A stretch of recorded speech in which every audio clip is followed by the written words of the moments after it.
Assalamualaikum warahmatullahi wabarakatuh. Oke, selamat pagi teman-teman. Pada pertemuan kali ini kita akan berbincang mengenai tafsir ilmi tentang penciptaan manusia. Langsung saja perkenalkan, nama saya Aris Iqbar dan rekan saya Zatul Hamidah. Sebelum masuk dalam pembahasan inti mengenai penciptaan manusia secara lebih mendalam, kita harus tahu dulu nih apa itu definisi dari tafsir ilmi. Kita tanya nih sama Mbak Zahro. Mbak Zahro, kira-kira tafsir ilmi itu apa? Jadi, tafsir ilmi adalah corak penafsiran Al-Quran melalui pendekatan ilmiah, pengetahuan seperti sains, ilmu pengetahuan sosial, kebahasaan, dan sebagainya. Oh, jadi dengan mentafsir ilmi ini nanti kita jadi paham dan lebih menyadari bahwa sebenarnya kitab suci Al-Quran ini ternyata mengandung begitu banyak isyarat-isyarat ilmiah ya Mbak Zahro. Betul sekali. Nah, dengan tafsir ilmi ini kita akan lebih memahami betapa istimewanya kitab suci Al-Quran yang selama ini kita hanya berfokus pada masalah-masalah fikih saja. Padahal ternyata ada sejuta keilmiahan di dalamnya. Tapi tidak semua ulama setuju dengan konsep tafsir ilmi ini loh. Oh iya kah? Memangnya kenapa? Apa alasan ulama itu tidak setuju terhadap tafsir ini? Karena mereka beranggapan bahwa penemuan-penemuan ilmiah itu bersifat relatif. Jadi, apakah patut bahwa kitab suci yang absolut ditafsirkan dengan ilmu pengetahuan yang bersifat relatif? Oh, jadi gitu alasannya. Tapi kan gini Mbak Zahro, ketika misalkan nanti ada penemuan ilmiah yang kurang tepat, yaitu itu kan berarti bukan ayatnya yang salah, tapi penemuan ilmiahnya itu yang harus dikaji ulang, bukan kita yang menyalahkan ayat-ayat Al-Quran tersebut. Yang perlu dikaji ulang itu adalah penelitiannya mereka, bukan ayatnya yang disalahkan. Nah, iya, seharusnya memang begitu. Ketika berbicara mengenai penafsiran ayat-ayat ilmiah, ini diperlukan proses yang matang dan mendalam, sehingga ketika tiba-tiba ada sesuatu yang tidak sesuai atau kurang tepat, jangan langsung menyatakan bahwa konsep tafsir ilmi ini tidak benar. Kita harus meng-cross check apakah penemuannya itu valid atau tidak. Oh gitu, oke. Setelah kita sudah sedikit perkenalan mengenai tafsir ilmi ini, selanjutnya kita akan masuk ke pembahasan selanjutnya, yakni tafsir ilmi mengenai penciptaan manusia, atau dalam ilmu sains disebut dengan embriologi manusia. Kita akan membahas embriologi manusia dari perspektif Al-Quran dan sains. Kalau di Al-Quran yang membahas mengenai penciptaan manusia itu surah apa aja sih Mbak? Oh banyak Mbak Zahro, ada Al-Hijr ayat 28 dan 29, ada Al-Insan ayat 2, Al-Mu'minun 12 dan 14, dan masih banyak deh pokoknya. Nah, bahasan kali ini kita akan fokus pada surat Al-Mu'minun ayat 12 sampai 14.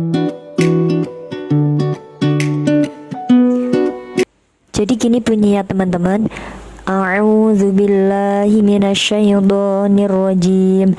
Bismillahirrahmanirrahim. Walaqad khalaqnal insana min sulalatin min tin, thumma ja'alnahu nutfatan fi qararin makin, thumma khalaqnan nutfata 'alaqatan fa khalaqnal 'alaqata mudghatan fa khalaqnal mudghata 'idhaman fa kasawnal 'idhama lahma, thumma ansha'nahu khalqan akhar, fatabarakallahu ahsanul khaliqin. Artinya adalah, dan sungguh kami telah menciptakan manusia dari saripati yang berasal dari tanah. Kemudian kami menjadikannya air mani yang disimpan dalam tempat yang kokoh, yaitu rahim. Kemudian air mani itu kami jadikan sesuatu yang melekat. Lalu sesuatu yang melekat itu kami jadikan segumpal daging, dan segumpal daging itu lalu kami jadikan tulang belulang.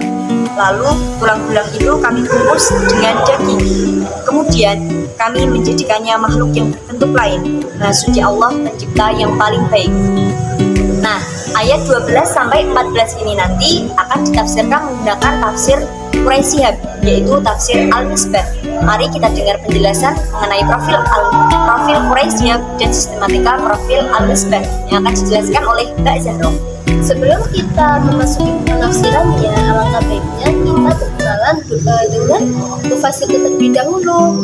Nah, jadi penulis dari kitab tafsir Al-Misbah ini berasal dari tanah air kita sendiri loh. Oh, keren banget kan teman-teman, penafsirnya berasal dari tanah air kita tercinta Indonesia. Gimana lanjut Mbak Zahro? Nah, jadi mufasir ini memiliki nama lengkap Muhammad Quraisy Shihab.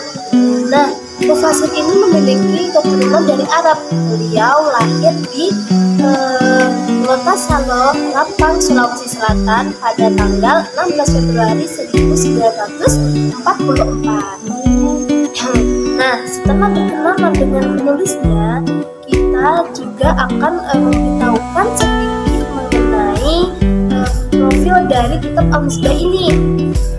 Jadi kitab Al-Misbah itu menggunakan metode tahlili.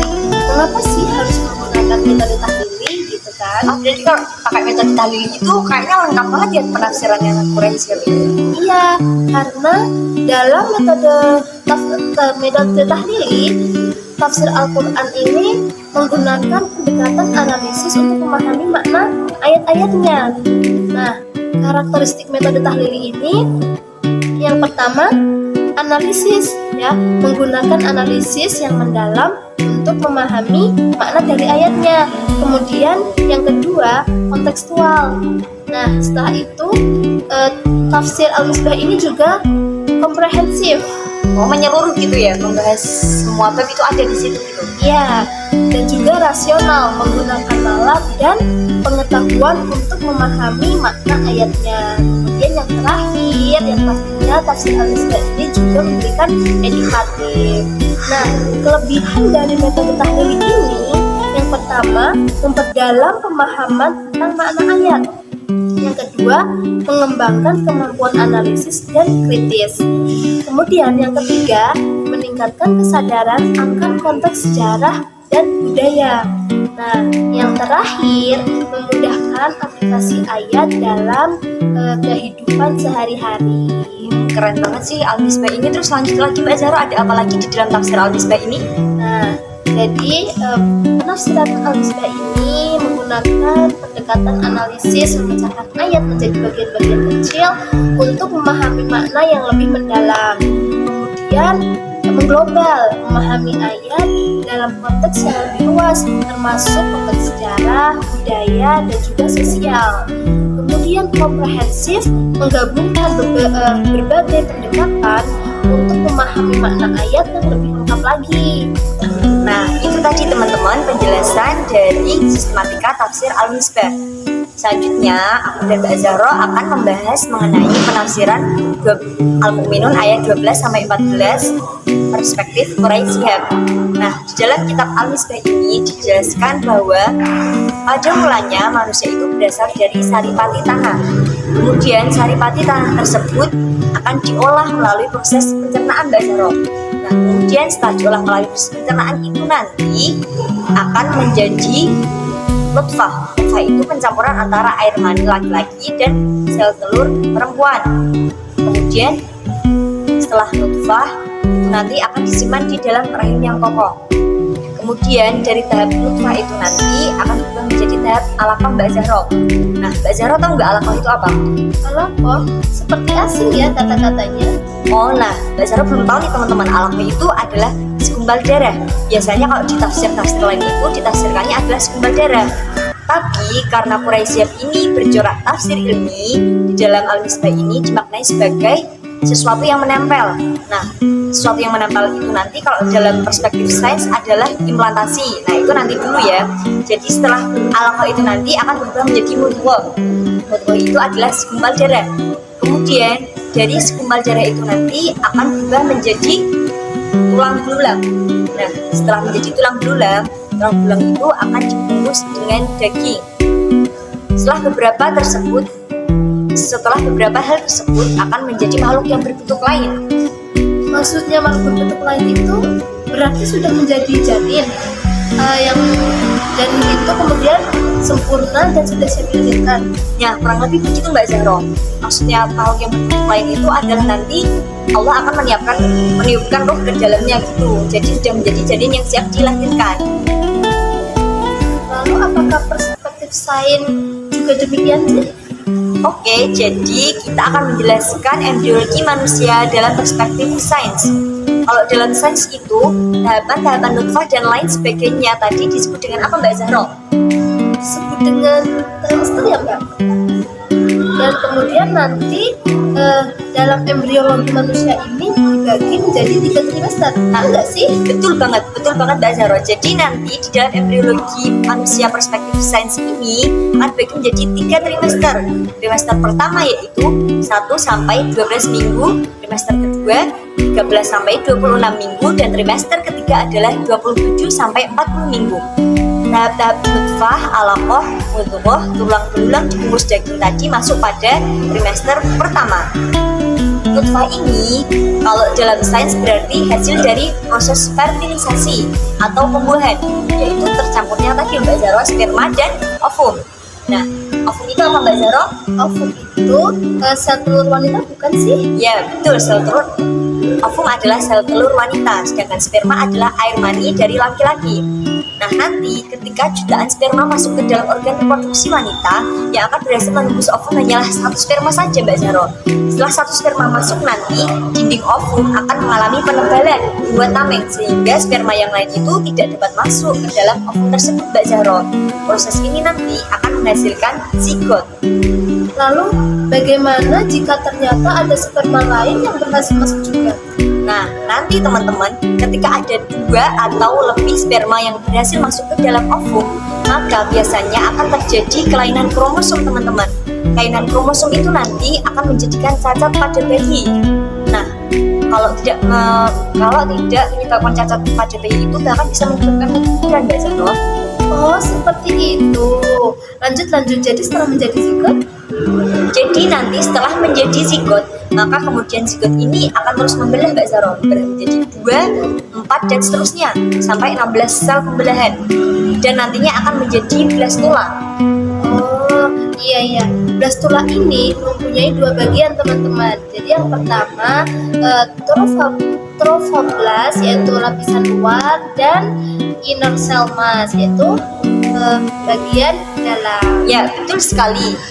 Nah, trophoblast adalah cikal bakal janin. Nah, sedangkan ICM atau inner cell mass nanti akan menjadi placenta, yaitu menjadi tempat penyaluran nutrisi antara ibu dan anak. Nah, nanti trophoblast ini akan menempel pada dinding rahim Mbak Zahro, yang tadi sudah disebut dalam penafsiran Price tadi loh, yaitu tahap implantasi. Berarti setelah implantasi ini akan terbentuk 3 lapisan germinal, itu Ektoderm, mesoderm, dan endoderm. Kemudian 3 lapisan ini nanti akan menjadi mudghah atau segumpal daging. Nah, setelah mudghah maka akan menjadi tulang belulang. Kemudian tulang belulang akan dibungkus dengan daging. Nah, itu tadi tahap-tahap yang dijelaskan dalam Al-Mu'minun itu tadi teman-teman, itu adalah trimester pertama. Oke, jadi lanjut ke trimester yang kedua, yaitu minggu ke-13 sampai ke-26. Berarti ini kalau dalam perspektif Al-Mu'minun ini masuk dalam tahapan khalqan akhar. Ya nggak sih Mbak? Ya benar teman-teman, pada trimester kedua ini embriologi telah berkembang menjadi janin. Perubahan-perubahan organ menjadi semakin sempurna. Janin juga sudah bisa bergerak dan sudah bisa menyerap nutrisi makanan melalui plasenta tadi. Dan nanti pada minggu ke-18 atau 120 hari akan terjadi peniupan roh, sehingga nanti janin tadi menjadi khalqan akhar. Nah, maksudnya khalqan akhar itu adalah ketika Allah Subhanahu wa taala sudah meniupkan roh ke dalam janin tersebut, maka disebut khalqan akhar, yaitu makhluk yang berbentuk lain. Gitu Mbak Zahro. Berarti setelah ini kita akan masuk pada trimester ketiga, teman-teman, yaitu minggu ke-27 sampai 40. Pada trimester ini, tulang dan kerangka janin sudah terbentuk sempurna.